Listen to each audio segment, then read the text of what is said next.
Taking on the Homeowners Association president.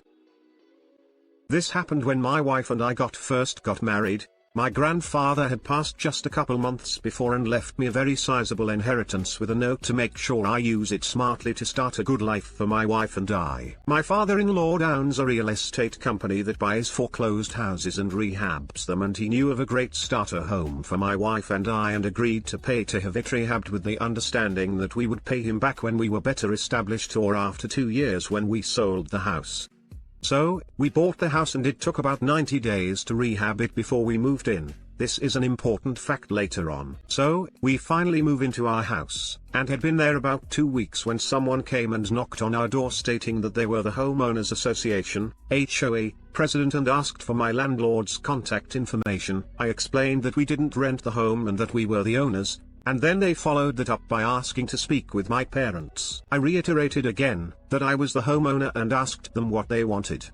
They explained that there was a HOA for the neighborhood and that I needed to sign the HOA rules and that I owed $90 prorated for my dues, but that they would give me 30 days to pay as a courtesy. However, they needed me to sign the rules right then. I told them I wanted to read and review them first before I agreed to sign anything, and they were extremely pushy about signing them right then. I refused and they told me that I had 7 days to sign them and explained that they have legal power to fine me if I do not turn in a signed copy in that time. I called my in-laws because I didn't know anything about HOAs and asked them for their advice. My father-in-law got pissed, saying that it should have been disclosed prior to the sale, but sometimes with HUD houses that gets missed. We agreed that the $30 a month fee wasn't horrible, especially because they did provide a really nice playground for the neighborhood. So, I agreed and signed the rules. There were a couple that seemed a little over the top to me, but I agreed anyway because from my understanding at the time, I really didn't have any choice. It seemed fine enough until about a month passed and we had a small housewarming party with a couple friends. Literally, there were less than 8 people there, including my wife and I. The house was small but it had an ice deck, so we were out back having a small fire using a fire pit one of our friends had just given us, when I heard someone knocking at the door. No, pounding, like a freaking cop. I just went around the house and there was the HOA president, with his car in front of my house, with a yellow police light on top.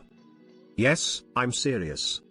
I asked him how I could help him, and he very sternly told me that I was in violation of the HOA rules by throwing a party outside of approved hours, 10 p.m. curfew, and that I needed to send my friends home or quietly take it inside. I checked my watch and it was 10:05 p.m.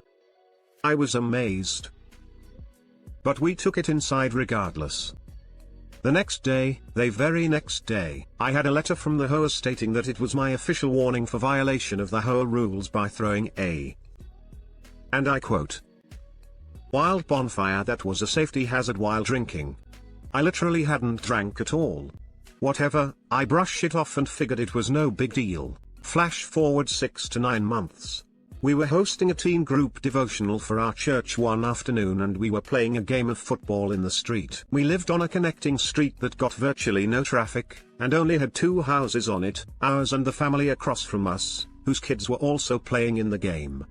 All of a sudden I hear a police siren, and see the yellow light flashing. HOA president gets out and tells us that we have to break it up immediately as it's a safety hazard because one of the kids could run over. I was fed up with him and told him that they were fine and that we've been watching for cars and that he was literally the first car we've seen and we had been playing for over an hour at that point. He insists and asks what would happen if an ambulance or police officer needed to come down that street to save someone's life. This was stupid because literally both streets we were connected to have entrances from the main road. I gave in and we went inside.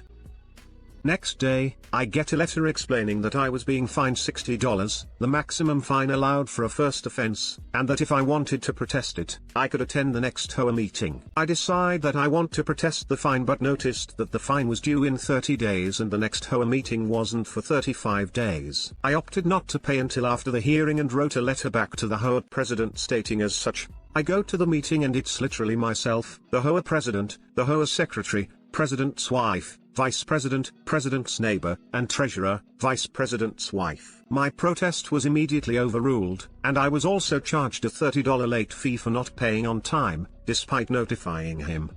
I was fed up, I couldn't take it any longer.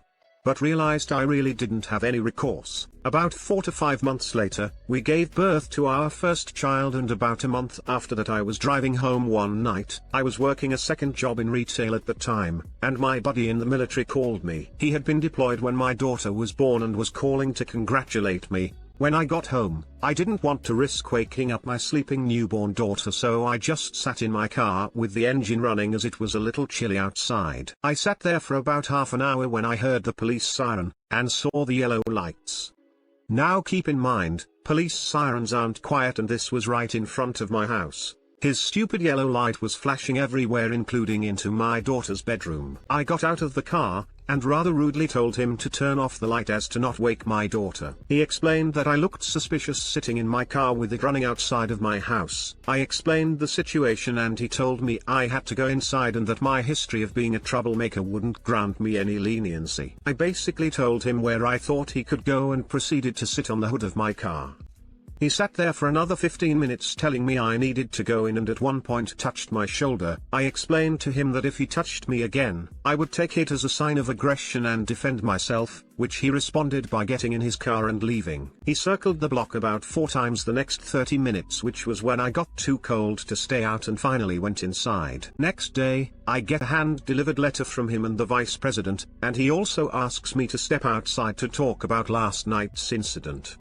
He explains that he was being nice by not calling the police on me after I threatened him, at which point I cut him off and told him that he needed to get off my property before I called the police on him for trespassing. I read the letter and saw that he was giving me 2 different fines for $180 each, which were the maximum amounts. One for violating curfew, and one for disobeying the night watchman. I was done. I had reached my breaking point.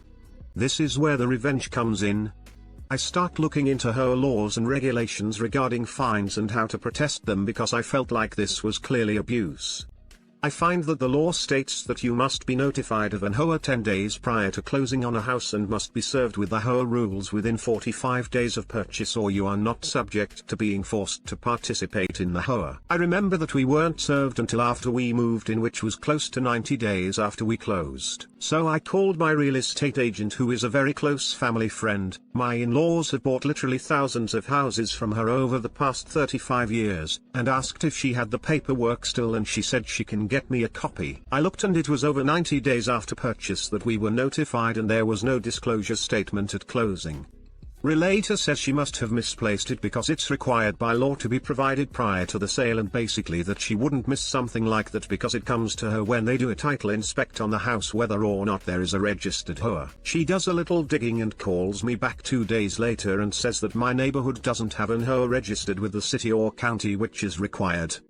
I end up calling the county office in charge of registering and give them the neighborhood name, and she says that our neighborhood is registered in the other city and not in our city, and that if we wanted to start an HOA we would have to follow these certain steps, and that without those, the HOA wouldn't be allowed to collect any money or have any authority. Apparently what had happened was our neighborhood was originally all in one city, but when the city lines changed, the neighborhood was split in half. The other neighborhood kept the HOA that was registered, and our HOA president was supposed to register with the state, but didn't feel like jumping through all of the hoops that it required. I was ready to walk down to the president's house and rip into him, but decided to be smart for a minute. I talked to my neighbor across the street, who also hated the HOA, and told him what I found out. He was furious about it as well. We talked to a few more and get a group of about 10 of us together that agree we need to show up at the next HOA meeting. Word had apparently spread because there ended up being more people than the library meeting room could host. I had specifically asked to be the speaker for the group, which they were nice enough to let me do. The president tried to prevent me from speaking due to being overdue on my fines. At this point, I'm about 3 weeks late on my last set of fines with a $30 a week penalty on each fine, so my current bill is set to about $540. But I spoke anyway. I explained to them that I had contacted my in-laws' attorney, also a family friend, who had drafted together a lawsuit regarding the fact they were impersonating a registered HOA in order to collect money from us, which was fraud. The president dismissed me and said I had no idea what I was talking about and that he had had enough of my antics. The staff members all left immediately while the rest of us stayed and talked. A month later we served them formally, myself and 20 other homeowners, suing them for all fines and HOA dues we had paid, to the tune of approximately $50,000, as some of these families had been there over 10 years. The president and vice president got their own attorney who attempted to legitimize the HOA, but it required the signature of like 90% of the homeowners. They got 3 signatures, including the 2 of themselves. Some other old bitter hag signed. After that failed, they tried to settle by agreeing to abolish the HOA and showed that they hadn't financially gained from it and that all funds had been used for the park upkeep, snow removal, and other neighborhood events. We took a vote and this was turned down in overwhelming fashion. I was surprised. I actually voted to accept this. Then about a week later one of the other families calls and mentions something about the park maintenance and snow removal. Apparently, he had given a quote to do the landscaping for the park, cutting the grass, mulching, etc. And his quote had been a couple $100 cheaper than what they were paying, and that it had always bothered him because the person that did those jobs was the vice president's son, and that what they were paying him was pretty outrageous in terms of what's standard. Eventually it went to court, where the judge looked at everything and mandated that they pay $21,000, $1,000 per homeowner, plus attorney and court fees, which were like another $2,000 for a total of $23,000 in damages. Additionally, they were fined by the city's governing body after it was reported. I don't know how much that fine was though.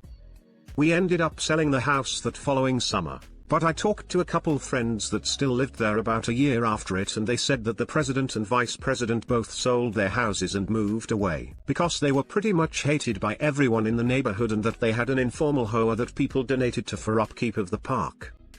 TLDR.